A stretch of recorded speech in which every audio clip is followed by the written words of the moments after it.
¿Cuál es el primer punto de vista desde que se aborda la discusión entre cómo convive el derecho interno y el derecho externo?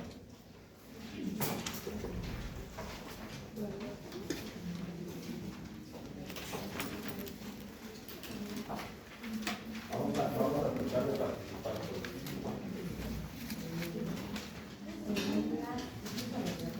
No. Primero vimos que se ha abordado de 4 aspectos. Igual el primero. Vimos que desde el punto de vista ayer 21. Y cuando nos referimos a la doctrina, ¿a qué aspectos nos referimos? Cuando hablamos que el abordaje es desde el punto de vista doctrinario, eso lo explicamos, ¿de acuerdo? Bueno, yo lo que tratar es que era la conspiración científica de los estudiosos del derecho. Exactamente. Era cuando opinaban o planaban su opinión en la literatura. Correcto, muy bien. Recuérdense que hay personas que se dedican al estudio de la ciencia del derecho y ellos van generando la literatura que va formando la doctrina que nos sirve para complementar la normativa aplicada a los casos concretos. Muy bien, ahora sí, ¿cuál es el otro aspecto desde el cual vimos que se realiza esta discusión? Muy bien. Alguien que voluntariamente nos explique de manera breve a qué se refiere el término filosófico. Descubrir el origen de la verdad de las cosas. Muy bien. ¿Y cuál es la diferencia entre la filosofía y la sociología? ¿Se acuerdan que lo explicamos ese día? Sociología que es el estudio que estudia la evolución. ¿Cuál? La sociología. ¿La evolución de quién? Del ser humano. Muy bien, esa es básicamente la diferencia.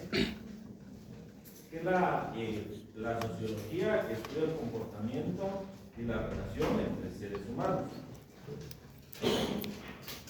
Contrario a la filosofía, que su objeto de estudio, de análisis y de discusión es más amplio. Va en torno a la propia creación del mundo, a la naturaleza, al ser humano, a cómo convive el ser humano con los diferentes aspectos que se materializan en su vida. Muy bien. ¿Cuál es el otro punto de vista?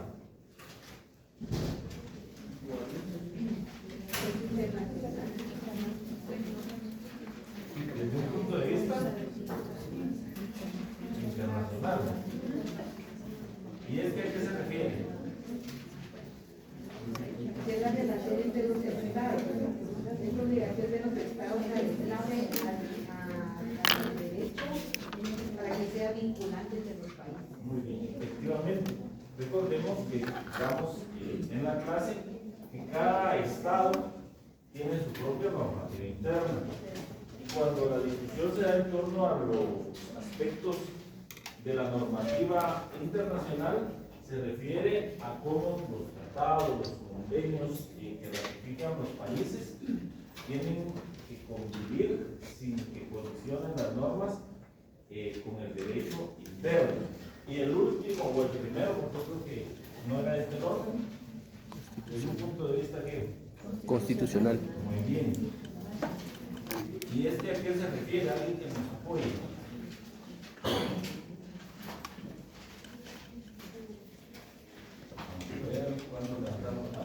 Establecer que no contravenga el derecho interno.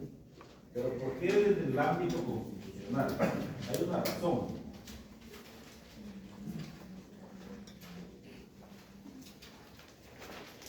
¿Cuál es la norma de donde emana toda la normativa ordinaria? La Constitución. Es decir, toda la normativa ordinaria, nos referimos a leyes penales, civiles, administrativas, a todo el ámbito de leyes procesales, su fundamento tiene que estar en la Constitución, porque a ustedes les enseñaron al inicio la pirámide.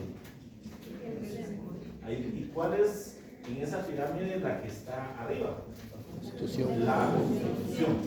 Por eso el legislador, mencionamos algunos ejemplos, cuando emite alguna normativa, lo primero que debe verificar es que no contravenga normativa constitucional. Y en los casos que han aprobado alguna ley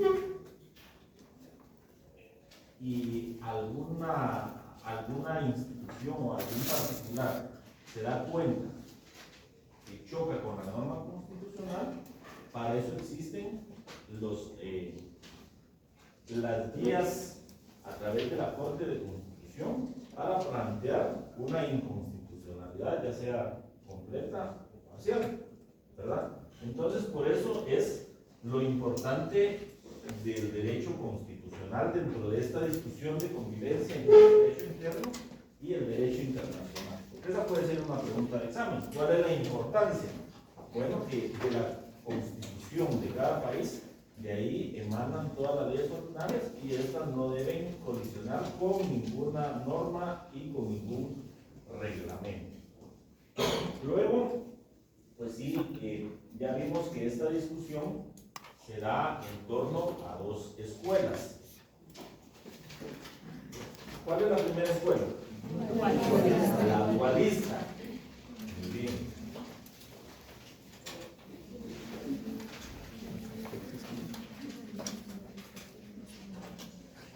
Y básicamente esta escuela, ¿qué es lo que opina o cuál es la visión de esta escuela en relación a la convivencia del derecho interno y el derecho internacional?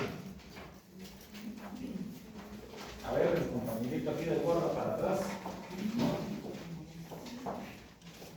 ¿Cuál es su nombre? Robin. ¿Cómo? Robin. Roy, muy bien, Roy. Perdón, señor, que Aspectos una vez que vengo, que para voy a derecho ver interno y derecho externo.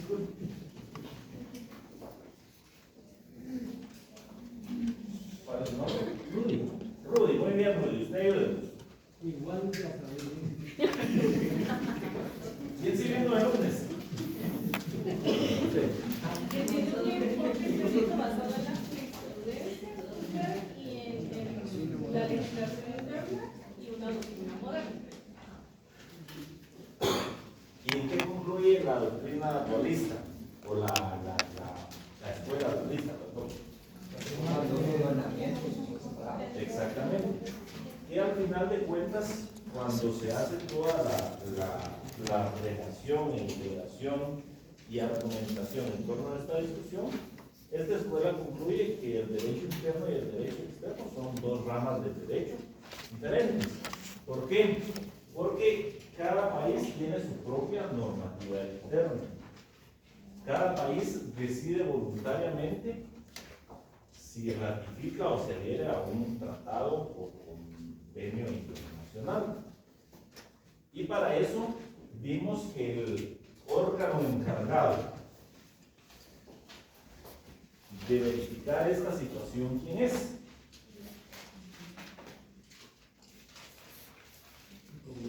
El Congreso de la República. ¿Qué artículos se recuerdan que leímos? Y digamos en el primer párrafo, ¿qué establece? Lo tiene aquí en la Constitución a mano, que me acuerdo que usted lo vio. Recuerden que ahorita necesitamos como leyes de acuerdo a la Constitución y la ley de la Constitución.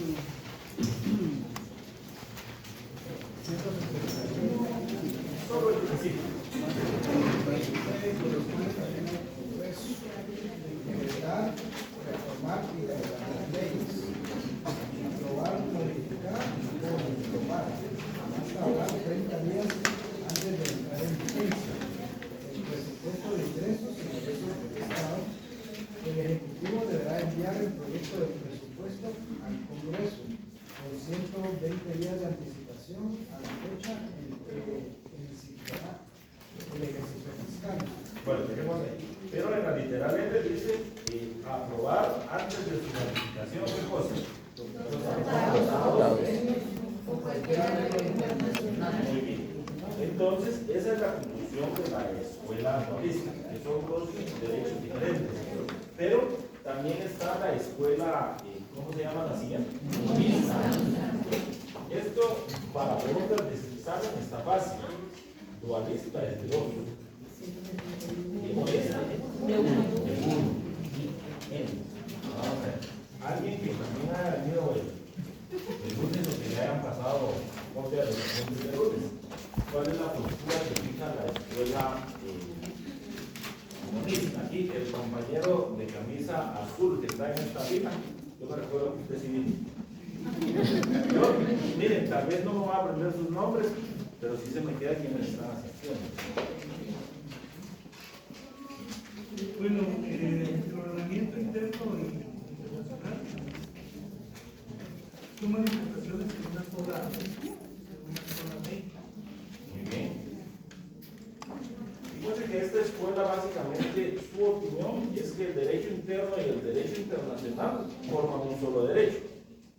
Sin embargo, donde pierde fuerza esta escuela es cuando colisionan las normas de derecho internacional con las normas de derecho interno. De esa cuenta mencionamos que de acuerdo al autor del libro que les comenté, Carlos Darius, pero también de conformidad a los artículos 171 literal L y 40.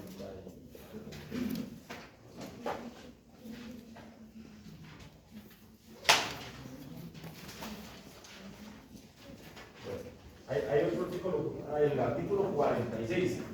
Vamos a ver, hasta allá atrás la compañerita que nos daba favor de leerlo. Vamos al artículo 46 constitucional.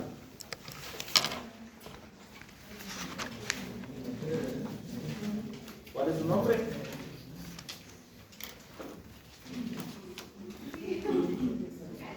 ¿Cómo? Karen. Muy bien, Karen. Leamos el artículo 46. Preeminencia del derecho internacional.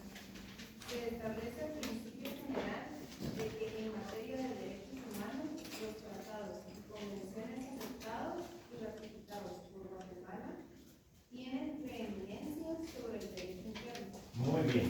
Entonces, estos dos artículos apréndanselos de memoria. Por lo menos la literal L en el primer párrafo del artículo 171 y el 46 constitucional, porque dice que los tratados y convenios en materia de derechos humanos prevalecen sobre el derecho constitucional. Y para eso poníamos un tratado, una convención que se le denomina Pacto de San José, ¿de acuerdo? Guatemala suscribió el Pacto de San José. De esa cuenta, en relación a la pena de muerte, ¿qué limitación se le impuso al Estado de Guatemala? La no aplicación de la pena de muerte. Por recomendación de la Corte Interamericana de Derechos Humanos, establece que todas aquellas personas que habían sido condenadas a la pena de muerte se les debía de conmutar a través del indulto, que era una facultad que tenía el presidente de la República de Guatemala, o a través de una amnistía. Los órganos jurisdiccionales debían conmutar la pena de muerte a la pena privativa de prisión más alta que corresponde al delito en el que hubieran incurrido. De esa cuenta, yo me acuerdo que ustedes son musulmanes, pero cuando sucede esta situación, había muchas personas que estaban pendientes de que se ejecutara la pena. Yo creo que ustedes por ahí por internet habrán visto cuáles fueron o quiénes fueron las últimas personas a quienes se les aplicó la pena de muerte. A los demás se les conmutó la pena de muerte por una pena privativa de libertad, porque ahí se establece temas de derechos humanos y el bien jurídico tutelado del condenado era la vida. Cuesta a veces entender y quizá es difícil explicarle a la familia de una víctima que, por ejemplo, su hijo o su hija había sido violada y asesinada, ¿por qué si esta persona no respetó la vida de un niño o de una niña, a él sí se le debe de respetar? Pero recuerden que el derecho precisamente lo que busca es castigar el derecho penal, no es una forma de venganza, ¿ya? Y al final de cuentas, también hay una discusión en torno a qué tan efectiva es la pena de muerte para disuadir el delito. Ahí cada uno de nosotros podemos formar nuestro propio criterio y nuestra propia postura. Mientras Guatemala esté ratificando, es decir, no desista de ser parte del Pacto de San José, también se impone la limitación que para otro tipo de delitos se pueda imponer la pena de muerte.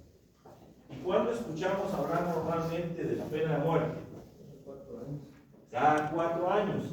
Pero ustedes, como estudiosos de la ciencia del derecho, a ustedes, los candidatos presidenciales ya no los van a engañar, porque si nos ofrecen que van a poner la pena de muerte, ¿qué pasa? No se puede, porque Guatemala es un Estado, una república que se rige por el Estado de Derecho, es decir, el respeto de la ley.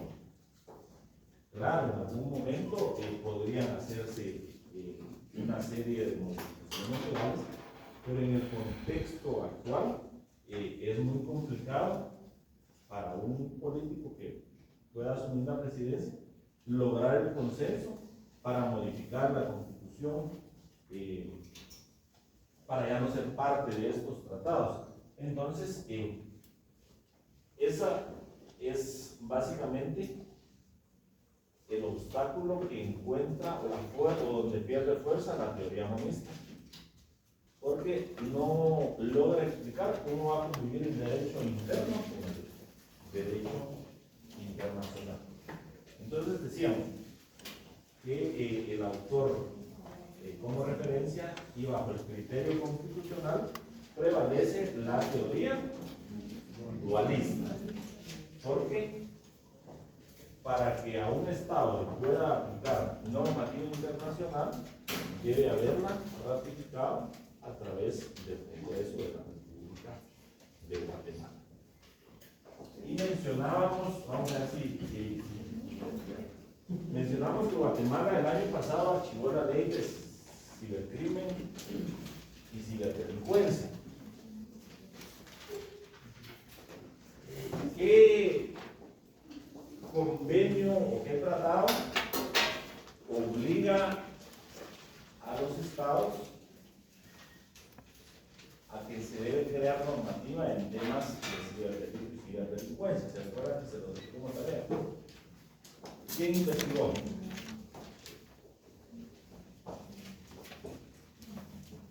Fíjense que yo les estoy dando todos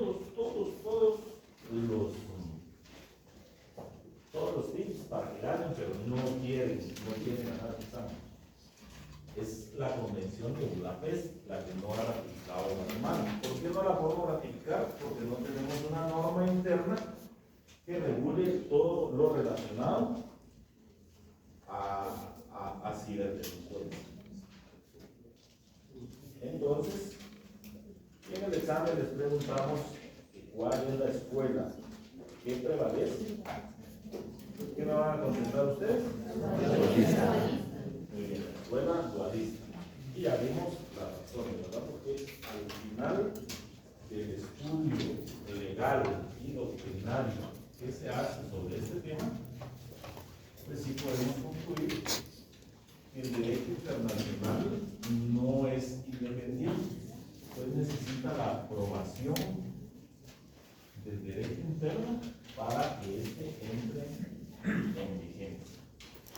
Licenciado, ¿Se van? por ejemplo, eso del Tratado de Budapest que mencionó, no lo ha ratificado Guatemala porque no tenemos Una ley de... Pero ¿qué ha sucedido con los anteriores? Porque yo creo que se ha legislado conforme a los tratados que se suscriben. con los anteriores tratados. No sé, yo tengo duda con el de niñez y adolescencia sobre la convención. Si se legisló después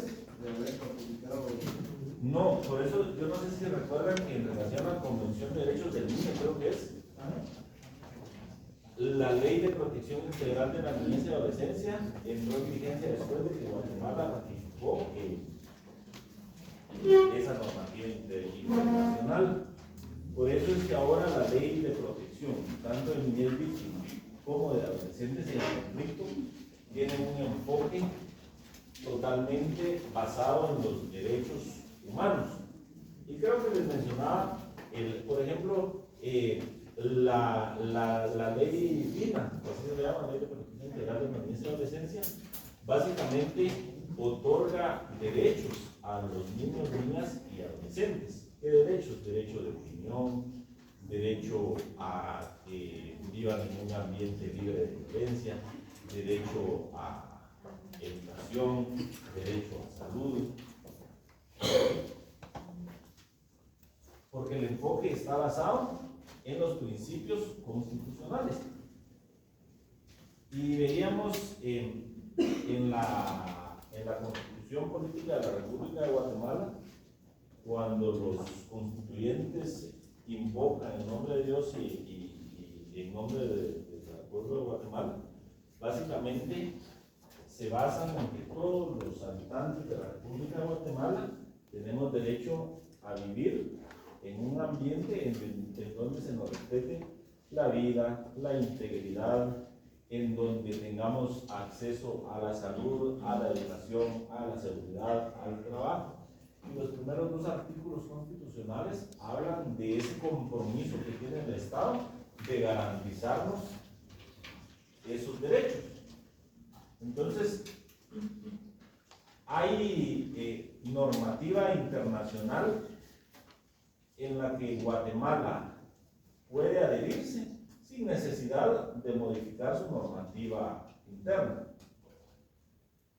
En este caso, pues la base constitucional ya estaba, y por eso es que lo que se modificó fue la Ley de Protección Integral de la Niñez y Adolescencia. En el mismo sentido, esta ley regula todo lo que debe aplicarse a los adolescentes en conflicto con la ley penal. ¿Alguien sabe quiénes son los adolescentes en conflicto con la ley penal?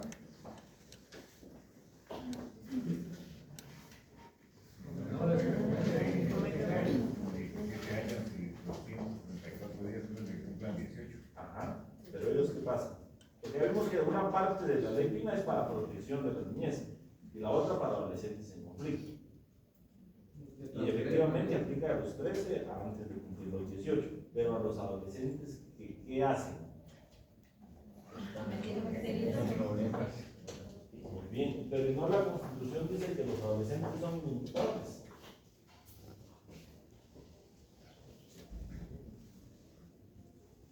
Si alguien me logra explicar por qué existe la normativa de adolescentes en conflicto y se aplica para los adolescentes transgresores, aun cuando la Constitución establece la inimputabilidad de los adolescentes, yo le regalo, y lo dejamos anotado, 3 puntos para el examen. Miren, ¿ustedes en qué semestre están? Están en el 9º.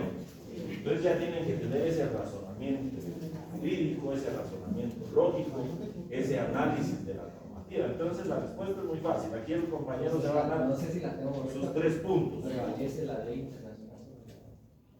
No, licenciado, lo que pasa es que a los adolescentes no se les sanciona como adultos, sino que el castigo no es tanto castigo, sino que la sanción se enfoca más a educarlos, a reeducarlos y a correccionar el tema educativo.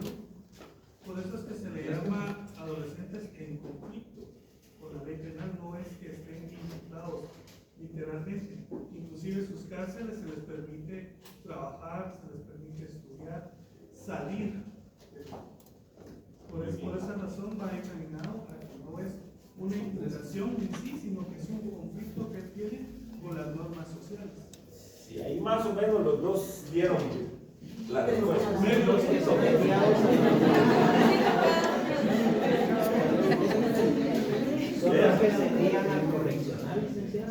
Sí, pero digamos, esa es una consecuencia.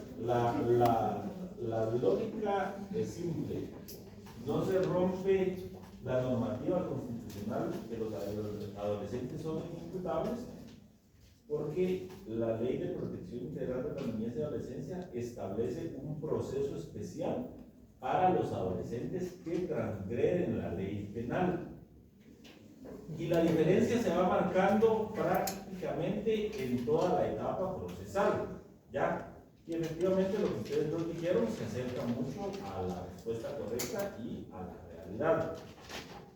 Y lo vamos a hacer a través de ejemplos, porque hoy justo me encontré con un catedrático que me dio clase hace muchos años, y él me decía que cuando uno enseña, lo más fácil para el alumno es que se nos explique a través de ejemplos, ¿verdad? Entonces vamos a ir marcando las diferencias y de ahí ustedes ya van a poder hacer su análisis. Una persona adulta que se les indica de la comisión de un delito y el Ministerio Público tiene los indicios suficientes, ¿qué hace con él? ¿Qué le pide al juez contralor? Una orden de aprehensión, es decir, es donde entra el derecho penal en su forma violenta y coercitiva, porque el juez dice, bueno, si tengo indicios racionales suficientes que me hacen pensar que esta persona pudo haber participado en ese delito. Y que conste que ahí debemos de ser muy cuidadosos, ustedes ya van a empezar, ¿verdad? Ahí debemos de ser muy cuidadosos y del por qué se debe respetar la normativa constitucional, por ejemplo, presunción de inocencia, la no publicidad de las personas que han sido aprehendidas, porque en algún momento todos los habitantes de la República de Guatemala, por error, por cualquier situación, podemos ser susceptibles de que se gire una orden de aprehensión. Pero ¿qué pasa? Y me voy a poner yo como ejemplo, porque no es bueno poner ejemplo a los demás en temas de delito. ¿Qué pasa, por ejemplo, si a mí me acusan de robo agravado y el Ministerio Público pide la orden de aprehensión y pide de una vez que se realice allanamiento, inspección, registro y secuestro de evidencias en mi residencia? Bueno, pues un día a las 6 de la mañana va a llegar la Policía Nacional Civil, el Ministerio Público, van a tocar mi puerta y van a ingresar. Si yo no les quiero abrir, pueden ingresar por la fuerza. Y entonces no encuentran nada, pero como ya está la orden de aprehensión, me llevan a mí. Y puede ser que en la primera declaración dicten la falta de mérito hacia mi persona, porque yo, si bien es cierto, como sindicado, no tengo la carga de la prueba, sí puedo aportar elementos que acrediten mi inocencia, y entonces no fui ligado a proceso. Pero ¿qué pasaría si el Ministerio Público, como hace actualmente todavía la Policía Nacional Civil, ahora por lo menos creo que ya el rostro se lo ilumina, ¿verdad?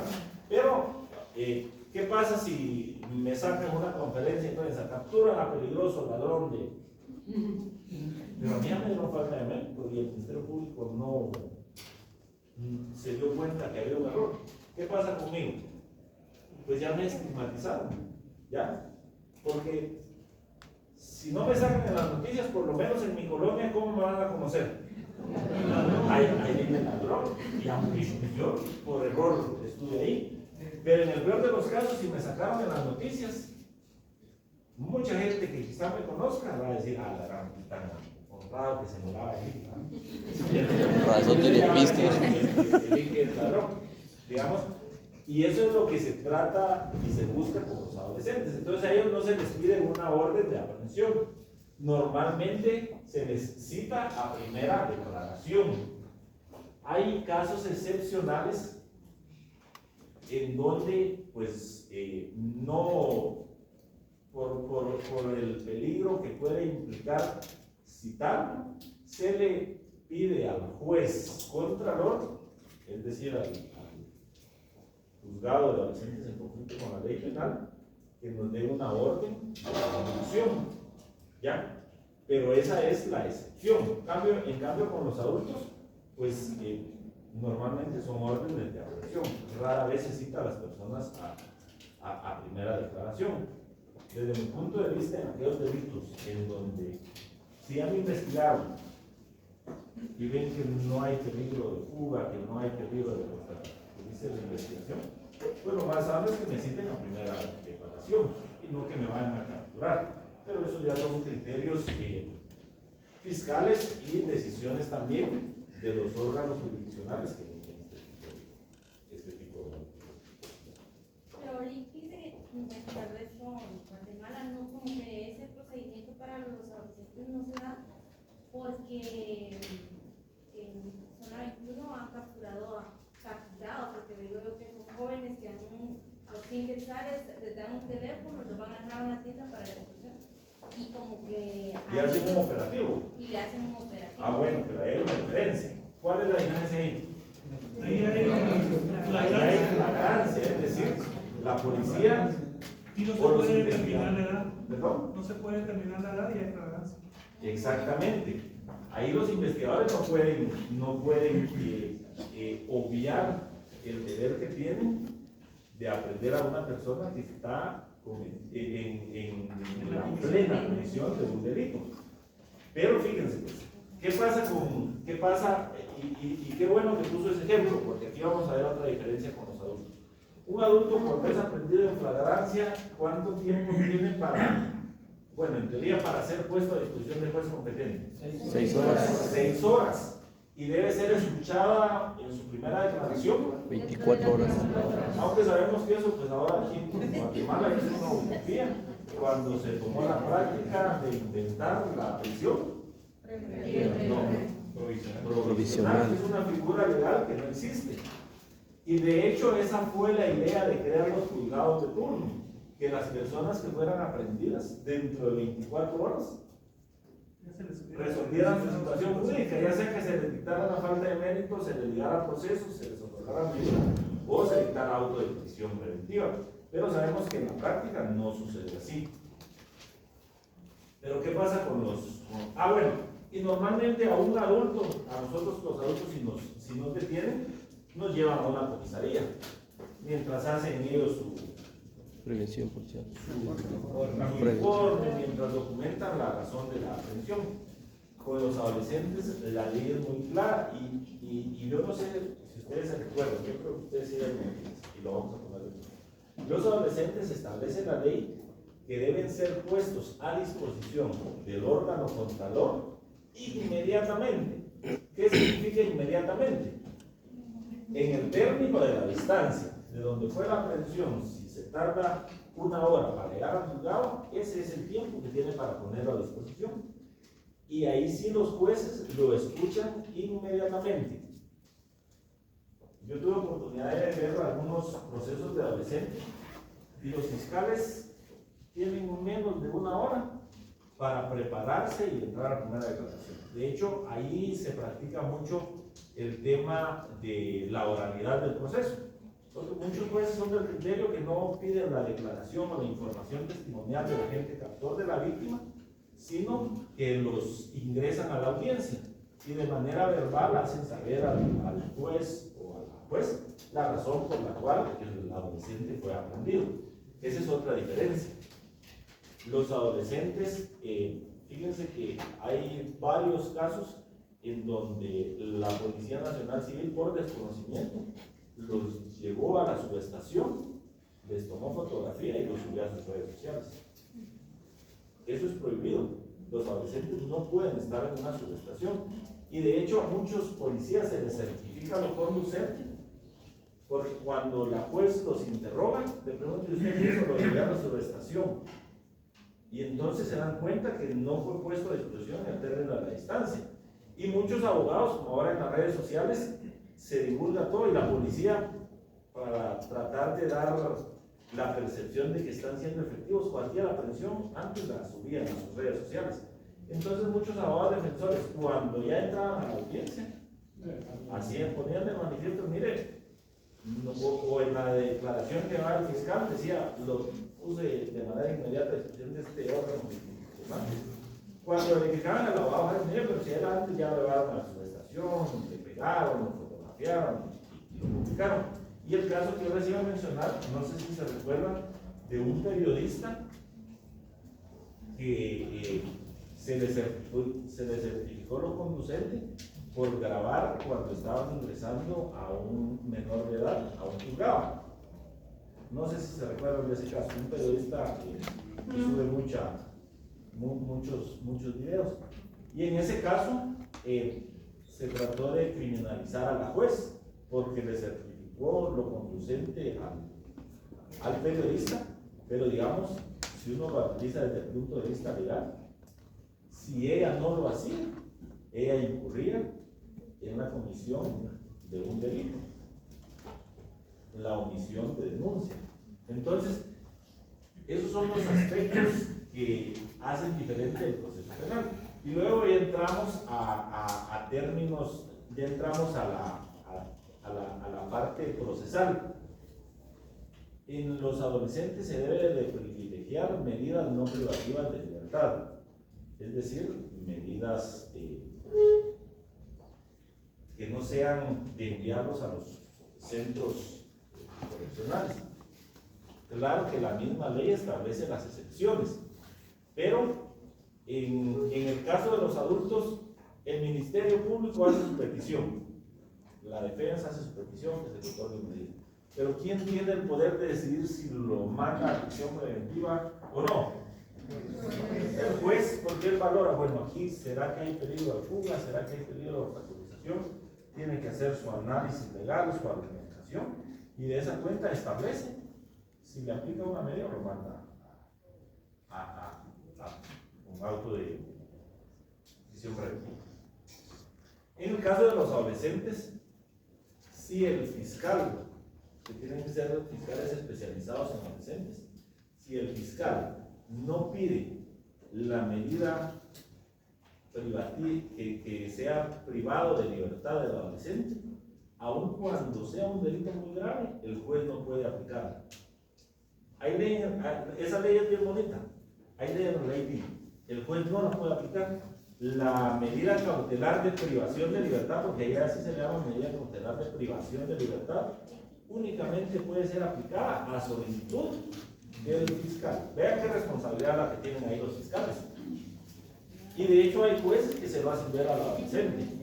Mira, porque digamos, en esos juzgados es un poco más, se da un poco más la interacción entre adolescentes, fiscales, y pues mira, te voy a mandar a un centro de privación porque el fiscal me lo está pidiendo. Entonces me desdigo, pero realmente no debería mencionarlo el juez, pero realmente si el fiscal no lo pide, él no la puede otorgar. Obviamente ya en la práctica, por la especialización que tienen los fiscales, los auxiliares y los jueces, pues ya saben en qué casos se debe aplicar, en aquellos delitos muy graves, en aquellos delitos en donde los adolescentes están vinculados a alguna organización criminal, llamadas o pandillas, o incluso de crimen organizado, y que no exista otra forma de garantizar que él va a estar presente en el proceso. Luego ya viene el tema que en el proceso de adolescentes se debe privilegiar las salidas alternas, es decir, criterio de oportunidad, conciliación, y aplica a todos aquellos delitos, incluso patrimoniales, de robo agravado. Se puede otorgar un criterio de oportunidad porque el fin es socioeducativo. Ese es el fin del proceso de adolescentes en conflicto. El de adultos es eminentemente de castigo. Claro que ya cuando empiezan el cumplimiento de pena, se supone que deben de iniciar su proceso de reinserción. Aunque en la práctica sabemos que realmente no tenemos centros de cumplimiento de condena en donde realmente se pueda dar la rehabilitación. Y ya de manera general, en la parte procesal, cuando un adolescente va a debate, que ahí no, en el debate de los adultos, ¿cómo es? ¿Cuál es la característica? Debate oral y público. Público, porque ahí sí ya son públicas las actuaciones para que pueda haber una auditoría del actual del fiscal y de los jueces. En el caso de los adolescentes es el debate oral reservado, así le llaman la ley. Es decir, en ese debate únicamente puede estar el juez, el fiscal el adolescente y algún recurso idóneo, le llama por ahí, que puede ser la mamá, el papá, un tío, la persona que tenga la custodia del adolescente. ¿Alguien sabe qué es la cesura del debate? Eso lo vieron en procesar, ya lo vamos a procesar, ¿no? ¿Alguien que me diga qué es la cesura del debate? Si me dice que es la cesura del debate, le doy 5 puntos.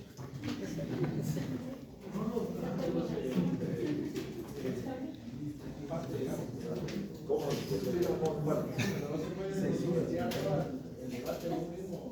No, ya iba. Eso es la continuación del debate, que no se puede, interrumpir por más de cuántos días.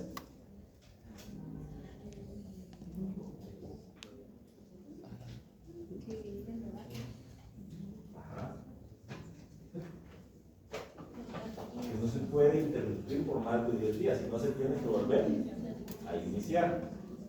Ahora, la cesura del debate, pues sí, es dividirlo en dos partes. El Código Procesal Penal establece que si el tribunal o el juez personal de sentencia así lo deciden, lo puede dividir en dos partes. La primera parte, en donde se diligencia toda la prueba y se establece si aquella persona es inocente o culpable. Y luego una segunda etapa en donde se discute cuál es la pena a imponer. En los procesos de adolescente, obligatoriamente, el debate se divide en dos. La parte en donde el Ministerio Público presenta todas las pruebas y es donde se diligencia la prueba, en donde se puede interrogar a testigos, peritos, se puede ver pruebas científicas, y al final el juez decide si el adolescente, ahí no se le llama culpable, ¿cómo se le llama? Si es responsable de la infracción a la ley penal.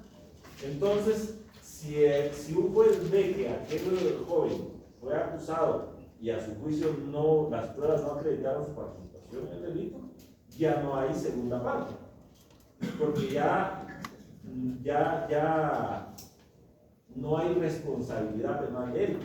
En el caso que se declare la responsabilidad penal, entonces sí, se deja un periodo de tiempo, que ahorita no recuerdo cuánto es, para que un equipo multidisciplinario del juzgado, compuesto por un psicólogo, por un pedagogo, por un trabajador social, haga un estudio acerca de todos esos aspectos del adolescente y rinden un informe al juez, al cual tiene acceso el fiscal. Y con fundamento en ese informe de trabajo social, de pedagogía y de psicología, pues el juez escucha cuál es la postura del Ministerio Público, cuál, obviamente, la defensa siempre va a pedir, si ya fue declarado responsable penalmente, que se le aplique una medida socioeducativa distinta a la privación de libertad. ¿Ya? Y entonces, ahí, basado en ese informe, se decide cuál es la sanción más adecuada para el adolescente, porque ahí sí se estudia el caso concreto. Otro aspecto, ¿cuál es la pena máxima de prisión para un adulto? De 50 años. ¿Qué pasa con los adolescentes? ¿Cuál es la máxima que se les puede imponer? 6 años. 6 años aquellos que se encuentran dentro del grupo etario de 15 a 18 y 2 años a los que se encuentran en el grupo etario de 13 hasta antes de 15. ¿Ya? Entonces muchas veces cuesta explicarle a las víctimas, independientemente de qué lado esté uno como abogado, por qué los jueces son, digamos, desde el punto de vista de ellos, son tan benevolentes con los adolescentes. Pero recordemos que como el fin es socioeducativo, no se pretende que el adolescente pase una eternidad en la cárcel, sino a través de las sanciones socioeducativas adecuadas, pues él pueda ser reinsertado en la sociedad. Y otra diferencia, como no se busca estigmatizar al adolescente, a los adolescentes no se les genera ¿qué cosa? Antecedentes ni penales, ni policíacos. A los adultos sí, cuando una persona es aprendida se le genera un antecedente policial. Cuando es condenada ya genera un antecedente penal. Después de que cumple la pena ya hay un proceso en el juzgado de ejecución. ¿Para qué? La gente le llama para limpiar los antecedentes. Le llama así para que admita. ¿Perdón? Muy bien. La palabra correcta no es borrar antecedentes, sino rehabilitar.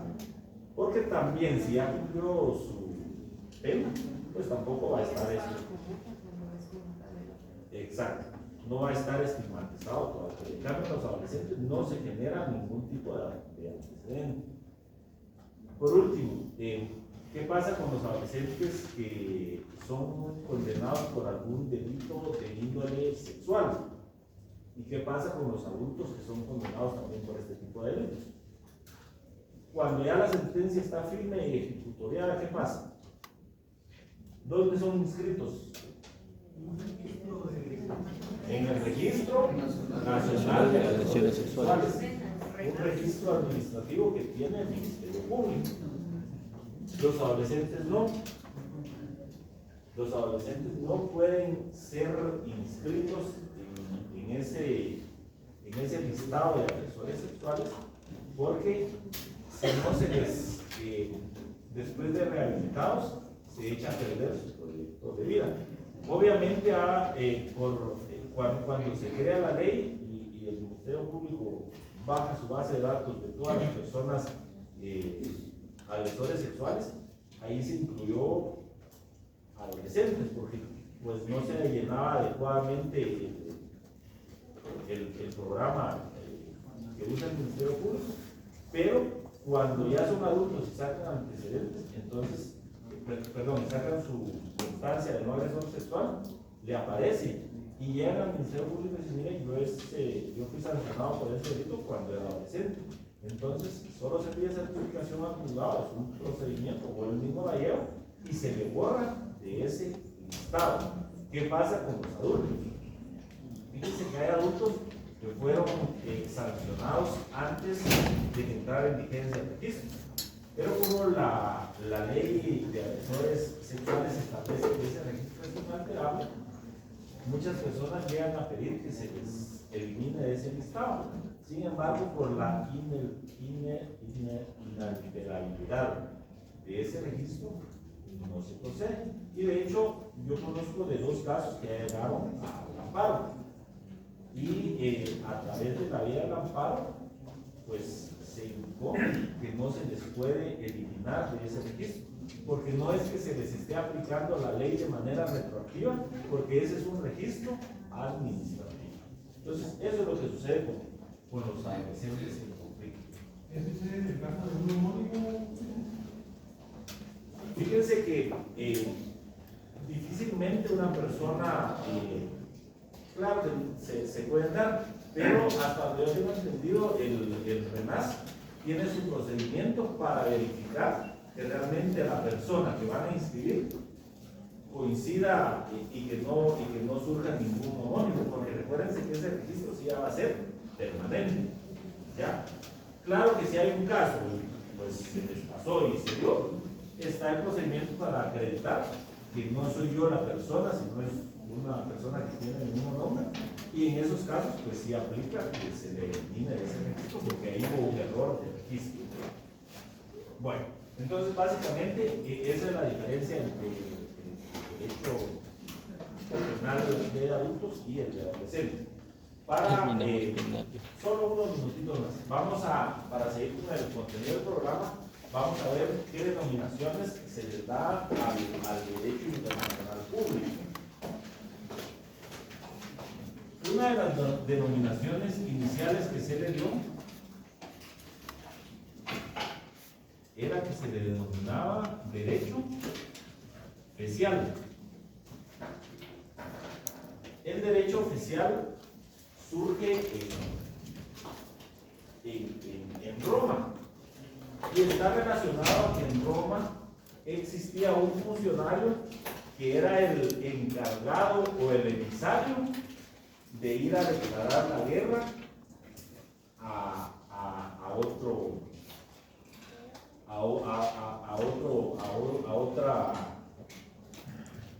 sociedad. ¿Ya? Porque recuérdense que Roma en su momento pues tuvo una expansión enorme y dominaron gran parte del mundo occidental. Entonces este emisario era encargado de ir a declarar la guerra y también de ir a firmar, llamémoslo de alguna forma, el tratado de paz. Luego, la siguiente denominación que se le da es lo que se conoce como el derecho. Les voy a anotar primero cómo se escribe en latín, porque así lo tienen que anotar en el examen. El jus inter omnes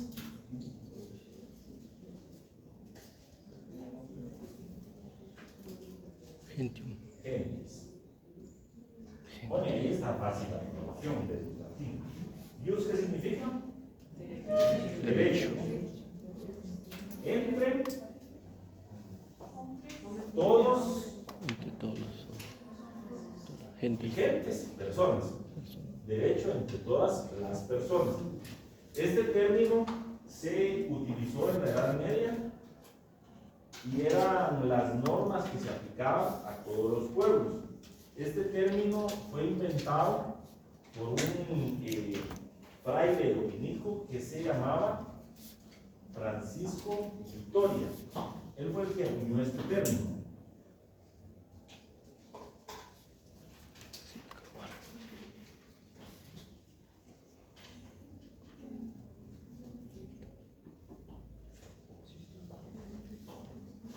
Él fue teólogo de la Universidad de Salamanca. Esto es en relación a las denominaciones, a las otras denominaciones que tiene el derecho internacional público. Otro de los términos, y eso ya lo vimos, es derecho internacional.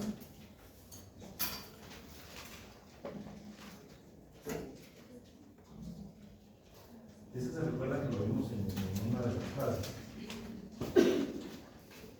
Derecho de gentes, que es otro de los términos, y siempre hace relación a esa interacción que existe entre los diferentes estados. También se le llama derecho de naciones.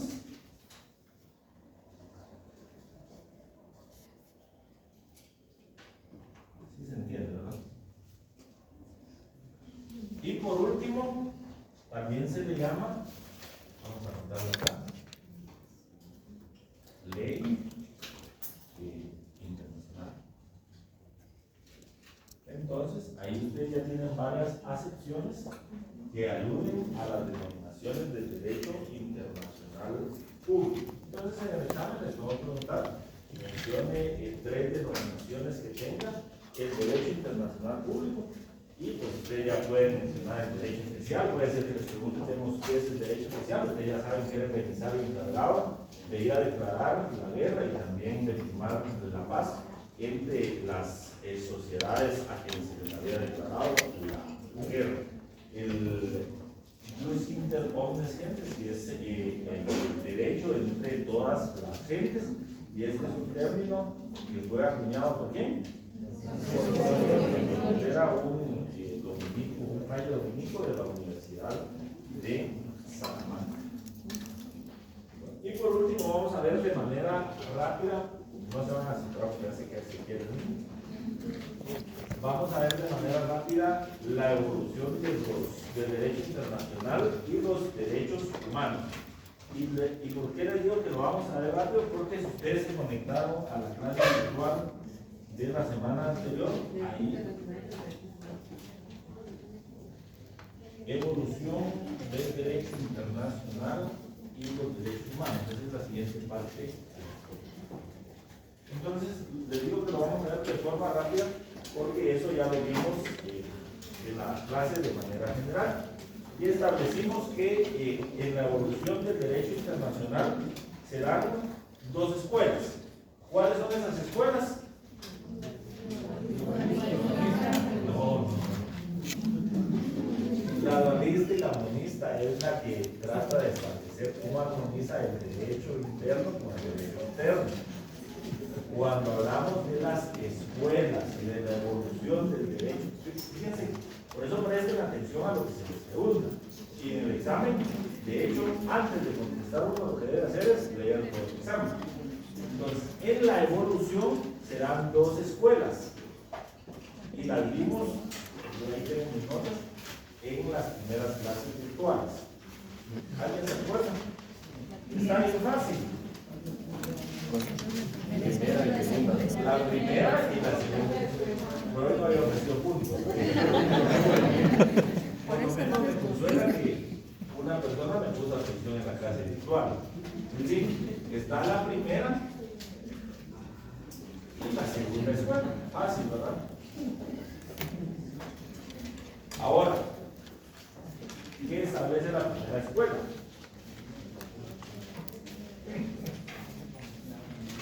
Que el origen del derecho internacional surge con el nacimiento de los estados más antiguos.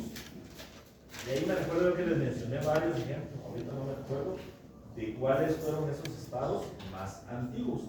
Y la segunda escuela es la que tiene su enfoque en que el derecho internacional como tal surge con la formación de los estados modernos europeos.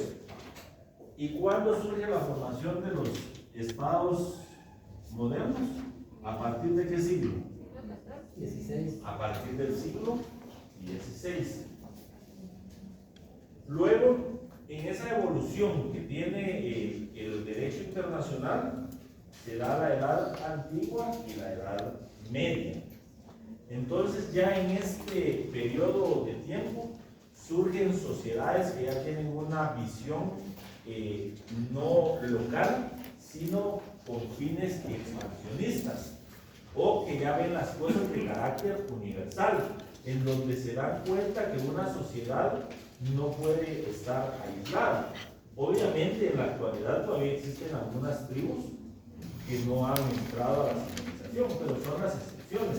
En términos generales, hablamos en la clase anterior de la globalización. En la Edad Media y en la Edad Antigua sucedió lo mismo. Las sociedades se dieron cuenta que era necesario que existiera ¿qué? Relación entre sociedades, por temas de comercio, por temas de economía, por temas de cooperación de cualquier índole. Entonces es aquí donde surge las primeras nociones de derecho internacional como tal, en la Edad Antigua y la Edad Media, cuando algunas sociedades empiezan a tener ya una visión no local, sino ya de manera más amplia, lo que se le llama de forma universal. Y para que podamos concluir con este tema, efectivamente en la Edad Antigua y en la Edad Media surgen este tipo de sociedades que ven las cosas de manera más amplia, pero también surge la formación de estados que se caracterizaron por mantenerse en la tendencia de aislarse. Y su enfoque sobre ellos mismos, la visión que tenían era de evitar la relación con las otras sociedades. Estos casos son aquellas sociedades en las que por el tipo de economía rudimentaria que tenían, pues podían sobrevivir con los recursos propios del territorio que dominaban. ¿Ya? Entonces, para que no nos vayamos a confundir en la Edad Antigua y en la Edad Media, surgen las primeras aristas del derecho internacional cuando algunas sociedades ven la necesidad de convivir y de combatir con otras sociedades. Pero eso no significa que todas las sociedades hayan tenido la misma visión, sino que hubo unas que se quedaron con esa visión social, con esa visión de aislarse y de poder sobrevivir con sus propios recursos.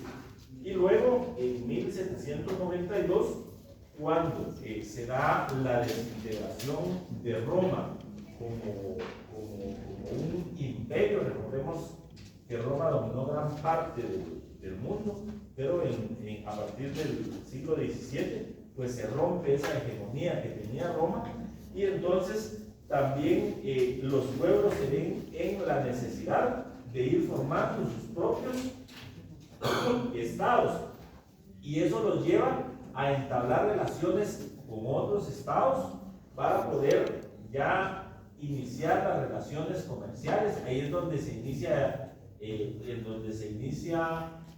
lo que ahora conocemos como comercio internacional. Obviamente en esa época no se le definía de esa manera, pero sí ya empieza a haber esa relación entre los estados por temas de comercio, por temas de producción. Lo que producía aquella sociedad no lo produjo, entonces ya viene el intercambio, porque en esa época se recuerdan que no había una moneda como tal, digamos era el oro, era a través del intercambio, la plata, metales preciosos, piedras preciosas, es donde se llevaba a cabo esta actividad económica. Y esto mismo motivó a que surgiera, por ejemplo, el descubrimiento de América. Y entonces se aventuraron a descubrir el nuevo mundo, aunque recordemos que no se inició con América, sino que inician en otros lugares de Europa, España principalmente y Portugal, a descubrir otras sociedades. Y luego en 1492 finalmente Cristóbal Colón descubre América, y luego ya viene el proceso de conquista que se da en las sociedades que existían. Entonces, más o menos de esa forma se va dando la evolución del derecho internacional, porque recordemos que el que descubría nuevas tierras, ¿qué pasaba? Él se declaraba soberano sobre esas tierras, y entonces toda la producción, toda la riqueza que se generaba en esas tierras que habían sido descubiertas eran para la monarquía, porque recordemos que en esa época imperaba la monarquía, y obviamente también para la Iglesia Católica, porque de hecho la Iglesia en esa época no se había dividido como estaba. Por eso incluso, ¿cómo se le llamaba a los reyes? Los reyes católicos, ¿se recuerdan? En España eran los reyes católicos porque no estaba dividido el Estado con la Iglesia. Entonces, de manera general, es cómo va evolucionando el derecho internacional. La otra semana, creo, primero Dios nos toca estar de manera virtual. Yo les recomiendo que se conecten, que tomen nota, porque